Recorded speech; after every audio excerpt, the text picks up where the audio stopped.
Hi friends, Mrs. McBride here, coming to you live from room 219. The topic for today is motion in two dimensions, or also known as projectile motion.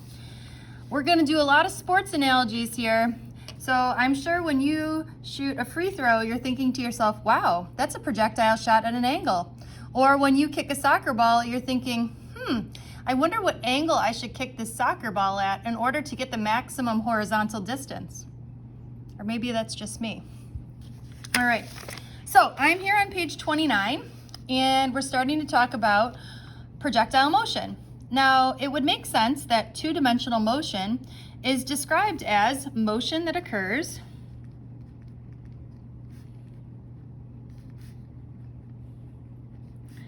in both the X and Y direction.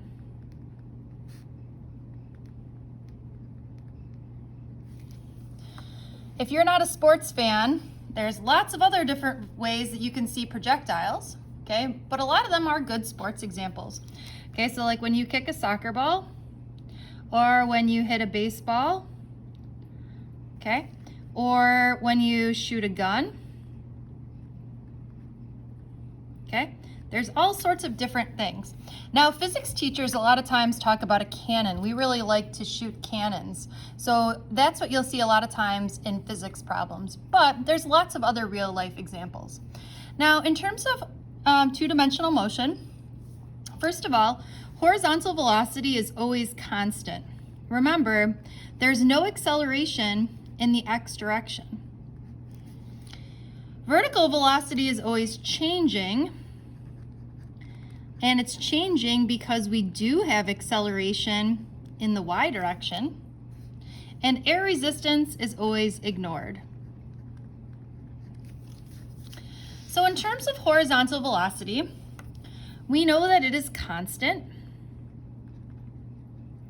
Again, because the acceleration in the X direction is 0. So if we were to just shoot a cannon and there was no gravity, we would see that we had a nice constant velocity, right? So imagine that each one of these cannonballs is pictured 1 second later. So again, without gravity, an object in motion will continue in motion with the same speed and the same direction. And what's nice about the X direction is that since the velocity is constant, there's only really one equation that we can use in the X direction. We're not that lucky in the vertical direction, because in the vertical direction, we know that we are being accelerated, or in some cases decelerated, by gravity. Again, gravity is either going to speed us up or slow us down. So the equations that we would have to use are our big four. You don't have to write all of these down. But just as a reminder, we're going to use our v equals v naught plus at, our x equals v naught t plus 1/2 at squared, v squared equals v naught squared plus 2ax, and x equals 1/2 v plus v naught times t. So again, in the x direction, we get to only use this equation. But in the Y direction, we get to use any of the big four, okay? So here we go. So what does this look like? Well, if there was nothing going on here, and we were just dropping this cannonball, we would see that it's accelerated. So do you see how the objects are closer together here than they are to here? That's showing acceleration, okay? I'm going to skip this part on the launch angle for just a second, because right now what we're going to do is we're going to focus on horizontal projectiles. So if you were just to sort of connect these here together, okay, I want you to do this in your notes. You see how you just like are connecting these dots? Did you like to connect the dots as a kid? I did. Okay, if I just sort of connect the dots here, okay, and then I connect the connections. Do you see how we get this nice parabolic shape? Okay, that is why we see things that are shot as a projectile that have this parabolic shape because they have this type of x motion and this type of y motion, and when we put this together, we get this sort of parabola shape, okay? We're going to concentrate today on projectiles that are shot horizontally, meaning like we're going to say that, see how this cannon is shot horizontally off a cliff? That's what we're going to be talking about today, where some things are being shot horizontally, so not at an angle, you know, not like this. We'll get there. We're just not there yet. So horizontally only, off a height. Okay, so there's a list of problem solving steps. We'll come back to this. Okay, so I will keep flipping back and forth to this. All right, but this is sort of the how do you actually do this. Let's flip to the next page and we're going to practice. All right, so I'm going to keep my problem solving steps right here. Okay, so this problem says, very realistic problem, I must add. An alien runs off a cliff that is 50 meters tall with a velocity of 5 meters per second. How far from the base of the cliff must a bucket full of Jell-O be placed to catch him? This happens all the time, right? So the first thing we're going to do is let's draw a picture and label the givens. I know that's step 2, but it just seems like, let's give this alien a bunch of eyes and a bunch of arms. I don't know. Okay, so this alien is running horizontally with a speed of 5 meters per second. The cliff here is 50 meters tall. And here's my bucket full of Jell-O, and I'm looking for how far away do I need to place that. Okay, so what we're going to do next is we're going to make a list of what's given, keeping the x and y direction separate. Hopefully you watched the last video and you saw me doing a lot of the horizontal is different than the vertical. And because the horizontal is different than the vertical, we're going to make this sort of chart. This should look familiar because we were totally doing this same thing when we were talking about if there was 2 different motions happening. So there really are 2 different motions happening, the x and the y. Now in the x direction, we know we can only use our equation v equals x over t. So I only need to write out givens velocity, distance, and time. But in the y direction, I get to write out all of my friends here.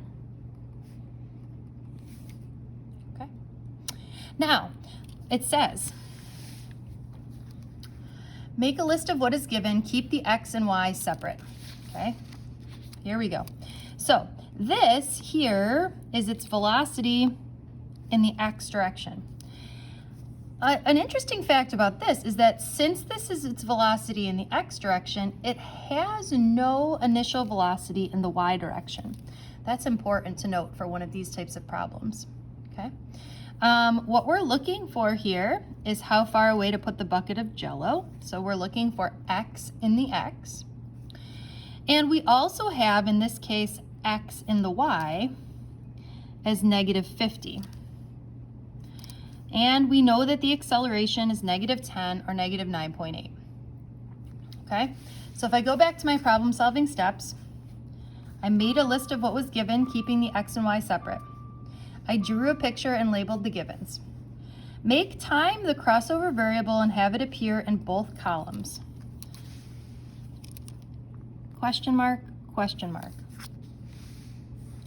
Use the column with only one unknown and solve for the time.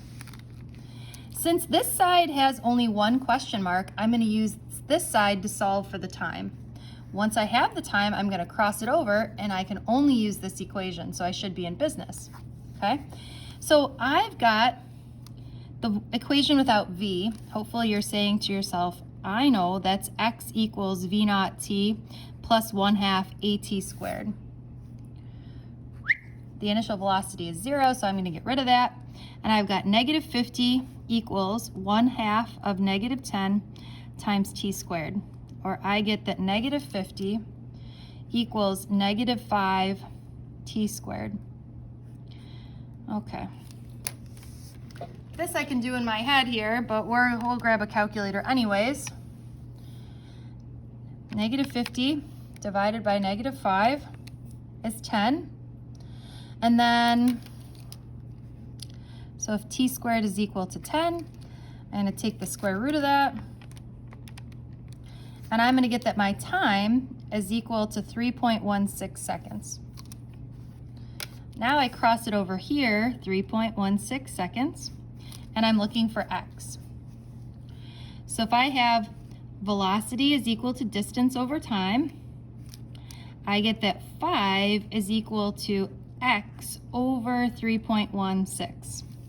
So I'm going to multiply both sides by 3.16, or 5 times 3.16, and I'm going to get an answer of 15.8 meters. So in order to catch this alien in a bucket of Jell-O, I'm going to place the bucket of Jell-O 15.8 meters away. This is going to be what you're doing in class when I see you next, because we're going to be shooting for your grade, where you're going to place a target on the floor and you're going to try to roll a marble down a ramp so that it comes off the table horizontally and lands right in a specific spot. Wherever it hits the target, that's your grade. All right, what I want you to do now is, if you think you know what you're doing, I want you to go ahead and do this next sample problem. If you think you would like to do it with me, then I'll be happy to do that. If you're going solo, please just fast forward to the end of this video to check to make sure you got the correct answer. All right, Jack O'Lantern throws a pumpkin horizontally off the cliff. The cliff is 20 meters tall and lands 15 meters from the base of the cliff. What was the initial horizontal velocity of the pumpkin? Okay, so I'm going to draw a picture. All right. Here is Jack. Here is his pumpkin. Okay, and he's throwing this pumpkin off such that the cliff is 20 meters tall and the pumpkin lands 15 meters from the base. We're looking for what is this velocity. Okay, now we're going to make a list of our givens, keeping the x and y separate. I can only use x, v, and t on the x side, but on the y side, again, I get to use all my friends here. Let's write down what we have. Okay, so we're looking for the velocity in the x direction. Since this is only horizontal, that means the initial vertical velocity is 0. I know the distance in the x is 15, and the distance in the y is negative 20. And we also know that our acceleration is negative 10. We make time a question mark on both sides. We solve the side with only one question mark for time, and then bring it over. Okay? We're going to use the equation that has no velocity. A lot of the times when we do this, we're going to use this equation. This one starts to become really popular. Negative 20 equals 1/2 of negative 10 times t squared. Or negative 20 equals negative 5 t squared. Oh, the math on this one is at least nice. 20 divided by 5 should give you 4 is equal to t squared. Or if I take the square root, I get t is equal to 2. Okay, if I bring this over here, t is equal to 2. Velocity is equal to distance over time.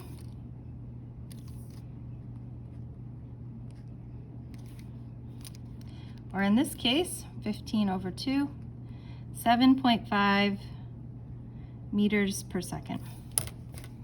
All right, friends, have a wonderful day.